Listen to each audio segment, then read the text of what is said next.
Hello दोस्तों, आप सभी का मेरे YouTube channel GK comma math by SK पर स्वागत है। आज हम चोल काल के प्रशासन और स्थानीय प्रशासन के बारे में पढ़ेंगे। साथ ही व्यापार और कृषि में चोल काल में कैसे विकास हुआ, उनके समाज के बारे में भी आज हम जानेंगे। प्रशासन, चोल काल के प्रशासन के लिए ही इतिहास में हमेशा ही इससे प्रश्न आता है। उनके स्थानीय प्रशासन से ही भारत सरकार ने भी कुछ ऐसी व्यवस्थाओं को अपनाया है जो वर्तमान समय में भी लागू है। आइए हम उनके प्रशासन और स्थानीय प्रशासन के बारे में पहले जानते हैं। सबसे ऊपर राजा होता था, जो राज्य होता था उसका प्रमुख जो होता था राजा होता था, और उसके नीचे होता था प्रांत, जिसे कहा जाता था मंडलम। और इसका जो प्रशासन करता था वह राजा का पुत्र भी हो सकता था, उसका राजा का कोई घनिष्ठ व्यक्ति भी हो सकता था। प्रांत का प्रशासन, प्रांत 6 भागों में बांटा गया था और प्रांत को कहा जाता था मंडलम। याद रखिएगा, प्रश्न जो है पूछता है कि मंडलम किसे कहा जाता है, तो प्रांतों को चोल काल में मंडलम कहा जाता था। मंडलम के नीचे होता था कोट्टम, कोट्टम को कहा जाता था जिला। जिला जो होता था, वर्तमान में जो जिला है, उस समय चोल काल में उसको कहा जाता था कोट्टम।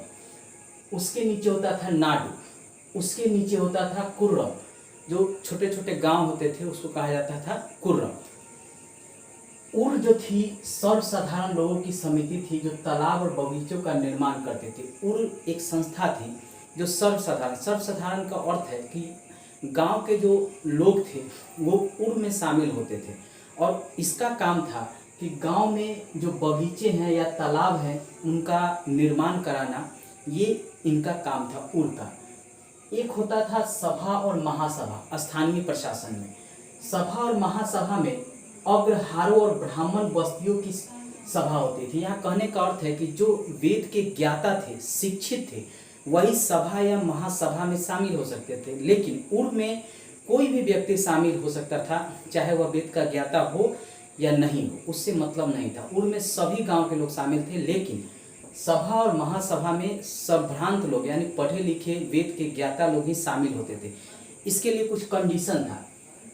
पहले तो हम जान लेते हैं इसका बैठक कहाँ होता था। तो सभा और महासभा की जो बैठक होती थी मंदिर के निकट, वृक्ष के नीचे और तालाब के नीचे, यानी मंदिर के नीचे होती थी इसकी बैठक, या वृक्ष के नीचे होती थी इसकी बैठक, या तालाब के नीचे इसकी बैठक होती। प्रश्न पूछता है कि किसकी बैठक मंदिर के नीचे या तालाब के नीचे या पेड़ों के नीचे हो सकती थी। तो याद रखिएगा, सभा और महासभा की बैठक होती थी।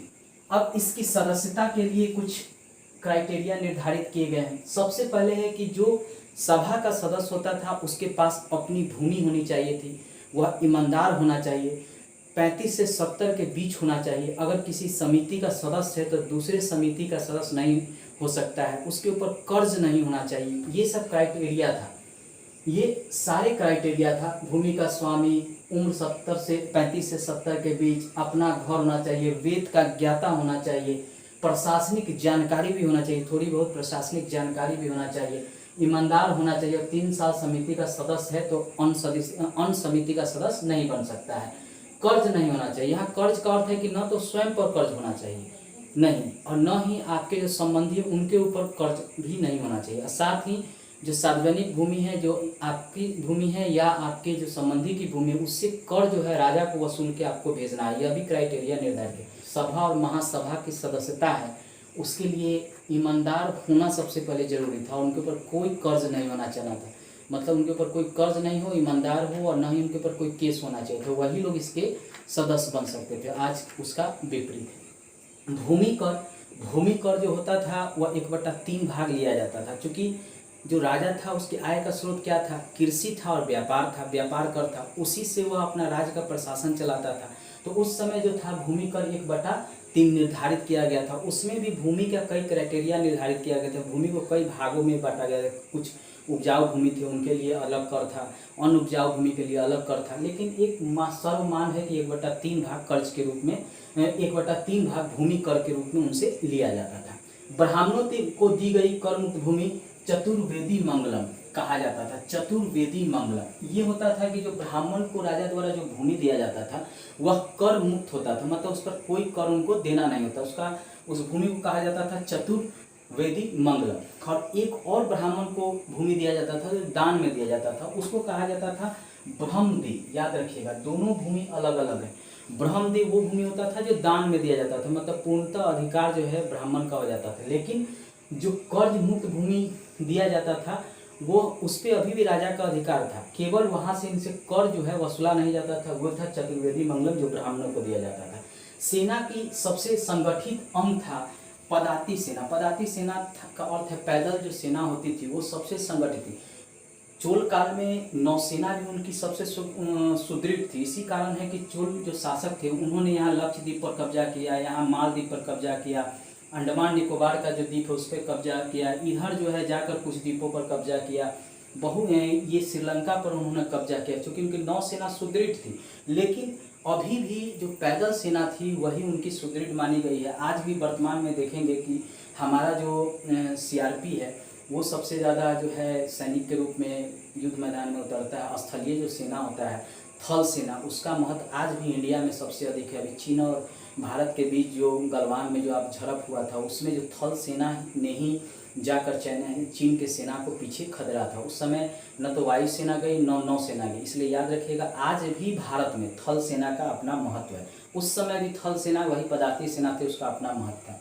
सोने के सिक्के को कलंजू कहते थे। उस समय सोने का सिक्का चलाया जाता था जिससे वस्तुओं को खरीदा और बेचा जाता था, लेकिन वह ऊपर दर्जे पर था। नीचे दर्जे पर जो आम लोग थे वो धान को लेन देन में उपयोग करते थे, धान देते थे उसके बदले में वस्तु को लेते थे। यह सबसे ज़्यादा प्रचलित था। इसलिए प्रश्न जो है कभी कभी पूछता है कि चोल काल में आदान प्रदान का आधार क्या था, तो धान था। इसको याद रखिएगा।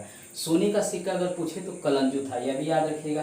पर्सी ब्राउन ने तंजौर में जो बृहदेश्वर मंदिर का जो निर्माण हुआ था उसके विमान के बारे में काफ़ी प्रशंसा किया है। पूछता भी है कि किस विदेशी जो है उसने तंजौर के बृहदेश्वर मंदिर के विमान की प्रशंसा की है, तो पर्सी ब्राउन इन्होंने इसकी प्रशंसा की है। कई बार इनके बारे में प्रश्न पूछा जाता है। अब चोलों का जो व्यापार था वो इस रास्ते होता था, यहाँ से तंजौर था, यहीं से होते हुए इस रास्ते होते हुए ये इंडोनेशिया है, यहाँ नीचे से होते हुए इधर से होते हुए चीन व्यापार इनका सबसे ज़्यादा होता था। कई शासकों ने चीन अपना व्यापारिक मंडल भी भेजा था, हमने पढ़ाया था, चाहे राजेंद्र प्रथम हो उन्होंने भी व्यापारिक मंडल भेजा था। तो ये इस रास्ते से जो था समुद्र के रास्ते होते हुए इस रास्ते होते हुए चीन के साथ व्यापार प्राचीन समय भी होता था। आज जो है चीन और भारत के बीच ये सीमा को लेकर विवाद चल रहा है। चीन ने भारत के कई उसके सीमा के अंदर जाकर उसके क्षेत्र पर कब्जा कर लिया है, जिसके कारण हमेशा जो है भारत सरकार प्रयास कर रही है कि चीन से उस क्षेत्र को मुक्त कराया जाए। प्राचीन समय से ही हमारा चीन के साथ व्यापार हो रहा है, लेकिन वर्तमान समय में चीन और भारत के बीच जो है व्यापार की स्थिति भी खराब हुई है और जो उनके बीच जो संपर्क था, जो हमारे बीच और उनके बीच जो प्रेम था, वह भी धीरे धीरे समाप्त हुआ है। चोल काल में सबसे प्रमुख है नटराज की मूर्ति। ये कांसे की मूर्ति थी, ये सबसे फेमस है। कहा जाता है कि बार बार जो है नटराज के बारे में प्रश्न पूछा जाता है कि नटराज की प्रतिमा किस काल के दिन है, तो चोल काल के दिन है। ये याद रखिएगा, ये नटराज की प्रतिमा जो है चोल काल के दिन है। पर बराबर प्रश्न पूछता है ईशान शिव राजेंद्र प्रथम का गुरु था। कई बार पूछता है कि राजेंद्र प्रथम का गुरु कौन था, तो ईशान शिव था और ये शिव भक्त था, याद रखिएगा। बंदरगाह जो था कावेरी पट्टनम, हमेशा प्रश्न पूछता है दक्षिण के बंदरगाह के बारे में, तो पूछता है चोल काल में सबसे प्रसिद्ध बंदरगाह कौन था, तो ये कावेरी पट्टनम था। इसको याद रखिएगा। इसका सबसे फेमस बंदरगाह था, इसी के द्वारा इसी के रास्ते से व्यापार जो है इसका होता था। बड़ा गांव तनियार कहा जाता था, जो बड़े बड़े गांव होते थे उसको कहा जाता था तनियार, इसको याद रखिएगा। परांतर प्रथम के समय उत्मेरु अभिलेख में ही सभा और महासभा के बारे में वर्णन मिलता है। कई बार पूछता है कि किस अभिलेख में सभा और महासभा के बारे में वर्णन मिलता है, तो याद रखिएगा उत्मेरु अभिलेख कई बार पूछा जाता है। और यह इसका वर्णन जो है परांतर प्रथम जो राजा था उसके समय जो है कहा जाता है कि उत्मेरु अभिलेख लिखा गया और इसी में सभा और महासभा का वर्णन किया गया। चोलों की राजधानी समय के साथ परिवर्तित हुई है। सबसे पहले उरैयूर थी। उरैयूर का वर्णन हम संगम काल में भी देखें, जब चोल था, चेर पांड्य और चोल, तो उस समय भी उरैयूर था। उसके बाद बन गया तंजौर, उसके बाद बन गया गंगैकोंड, उसके बाद बन गया चोलपुरम, उसके बाद बन गया कांची और उसके बाद जो है समाप्त हो गया चोल। चोल जो है शासक जो कमजोर निकले, बाद में इनके क्षेत्र पर अन्य शासकों ने कब्जा कर लिया। तो ये कभी कभी कालक्रम के अनुसार भी आता है। चोलों के जो राजधानी है कि कालक्रम के अनुसार पूछता है पहले कौन राजधानी बना, फिर उसके बाद कौन बना, उसके बाद कौन बना। तो उसको याद रखिएगा क्रम से, उरयूर, तंजौर, गंगैकोंड, चोलपुरम और कांची। मणिग्रामम और नादादेशी ये व्यापारिक मंडल थे, याद रखिएगा। व्यापारिक समूह को कहा जाता था मणिग्रामम और नानादेशी। कई बार प्रश्न पूछता है कि मणिग्रामम क्या था, नानादेशी क्या था, तो याद रखिएगा ये व्यापारिक समूह थे। विष्णु के उपासक को कहा जाता था अलवार और शिव को उपासक को कहा जाता था नैनार। इसको याद रखिएगा, नयन, शिव भगवान का जो नयन है उससे नैनार याद कीजिएगा और ये शिव भक्त थे। और अलवार संत जो थे वह विष्णु के भक्त थे। ये कई बार प्रश्न पूछता है, अलवार संत कौन है, नैनार संत कौन है, अलवार किसके उपासक हैं, नैनार किसके उपासक। तो याद रखिएगा अलवार विष्णु के और नैनार शिव के।